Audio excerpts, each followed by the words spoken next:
Imagine waking up one morning and discovering that your life's savings have vanished overnight. Imagine thousands of banks shutting their doors, millions of workers losing their jobs, families standing in bread lines just to get a meal, and all of this happening in the richest country on earth. The richest nation on earth lost everything. How did the United States go from unprecedented prosperity in the 1920s to the worst economic collapse in modern history? Was it simply a stock market crash? Or were deeper problems hidden beneath America's economic success? Today, we're uncovering the complete story of the Great Depression of 1929, the causes, the consequences, the mistakes made by leaders, and how America eventually fought its way back. Let's begin.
Many invested depositors' money in risky ventures. A major shock could cause widespread bank failures. America's economic foundation was far less stable than many believed. Then came October 1929.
Businesses cut investments. The economy began contracting rapidly.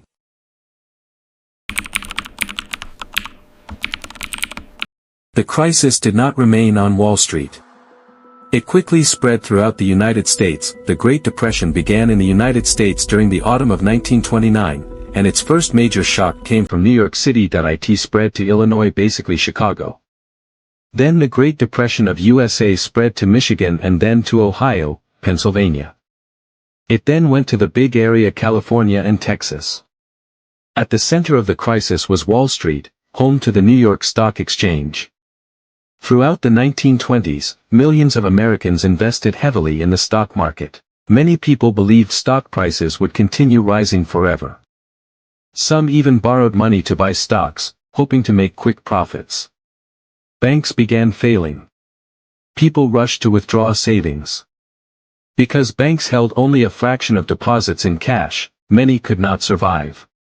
Thousands of banks closed. What started on Wall Street did not stay in New York. As banks lost money from failed investments, many began to close.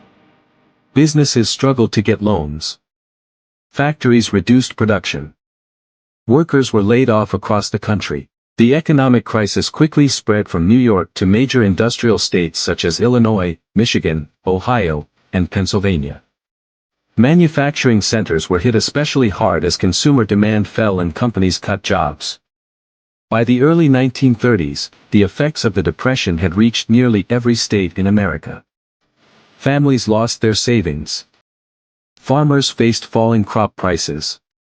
Millions of people were unemployed and searching desperately for work. Businesses lost access to loans. Factories reduced production. Workers were laid off. By 1933, unemployment reached approximately 25%. Entire communities suffered. In cities, unemployed workers stood in bread lines. Makeshift settlements called Hoovervilles appeared across America. These shanty towns were named after President Herbert Hoover, whom many blamed for the crisis. In rural areas, farmers lost land and homes. The Dust Bowl of the 1930s made conditions even worse in parts of the Midwest. For millions of Americans, daily survival became the primary concern.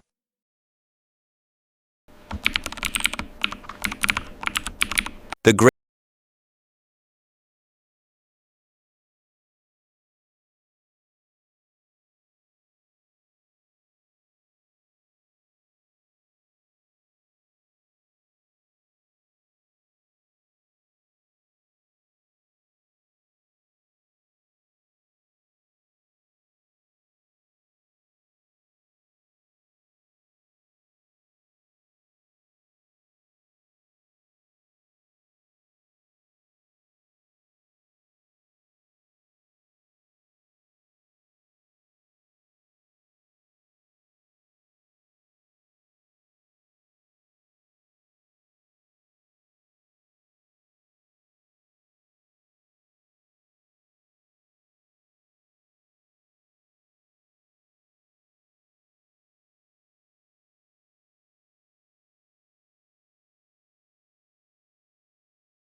as an American financial collapse soon became the first truly global economic disaster of the modern age.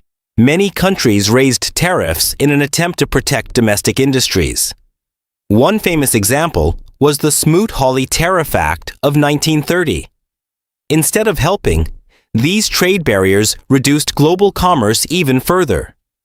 The economic crisis soon became a worldwide depression.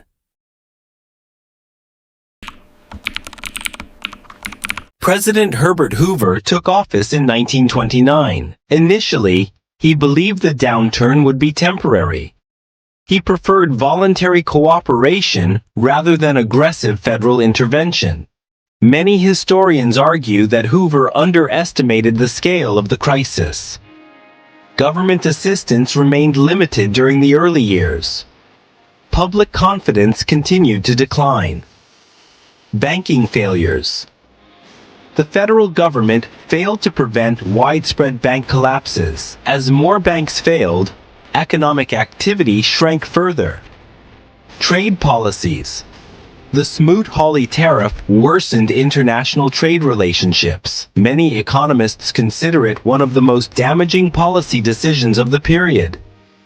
While Hoover did attempt some relief programs, they were often viewed as insufficient compared to the scale of the crisis. Hoover was exactly failed to overcome problems. What will happen next was not his mind. He tried to spread banking and ready to spread stock market, but failed. In 1933, Franklin D. Roosevelt became president at the height of the Great Depression. He launched the New Deal, a series of programs designed to create jobs and revive the economy. His administration provided relief to struggling families, farmers, and unemployed workers.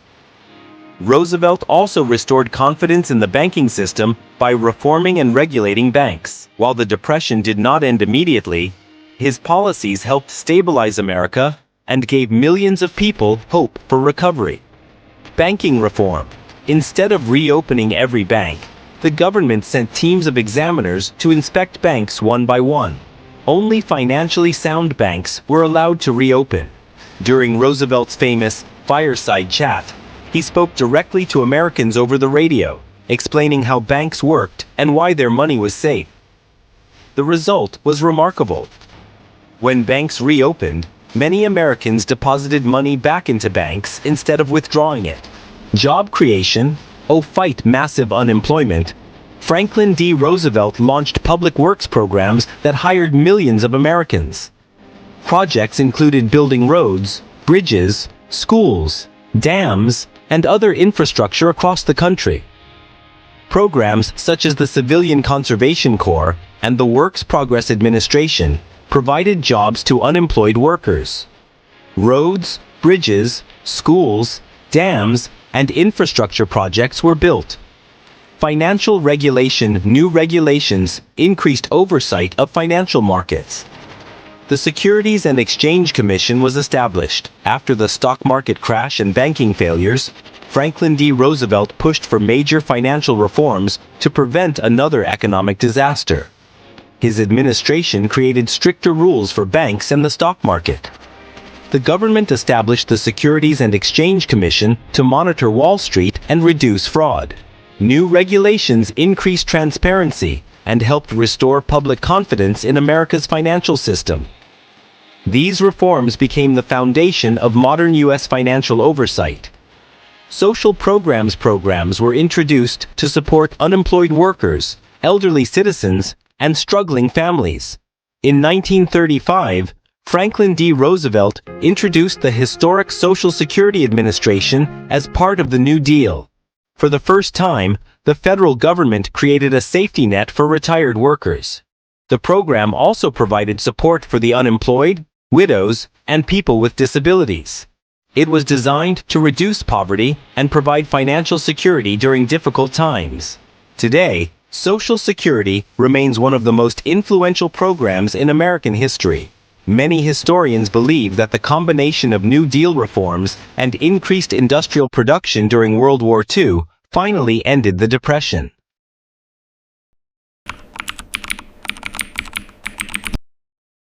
The Great Depression transformed modern history. In America, Great Depression not only affected Wall Street to California people, but also all the American affected through it. Thousands of banks failed. Businesses collapsed. Poverty increased dramatically. Globally, international trade shrank.